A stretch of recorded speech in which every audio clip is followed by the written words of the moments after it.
சங்க இலக்கியங்களில் புகழ்ந்து சொல்லப்பட்ட நகரம் பூம்புகார் இன்று சிதிலங்களாக மட்டுமே உள்ளது. ஆனால் 2000 ஆண்டுகளுக்கு முன்பு இது தமிழர்களின் மிகப்பெரிய துறைமுக நகரம். அங்கே அகன்ற தெருக்கள் இருந்தன. கலைஞர்கள், வியாபாரிகள், மீனவர்கள், படைவீரர்கள் அனைவரும் வாழ்ந்தனர். இலக்கியங்களில் எழுதப்பட்டிருப்பது கடலோரத்தில் மரபின் அரங்கம் இருந்தது. அதில் நாடகம், இசை, நடனம் தினமும் நடந்தது. அந்த காலத்திலேயே ஒரு பொழுதுபோக்கு கலாச்சாரம் இருந்தது என்பதை காட்டுகிறது.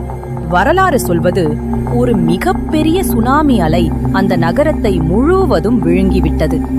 இன்று நாம் பார்க்கும் சிதிலங்கள் அந்த நாகரிகத்தின் ஓர் சிறிய சுவடு மட்டும்தான்.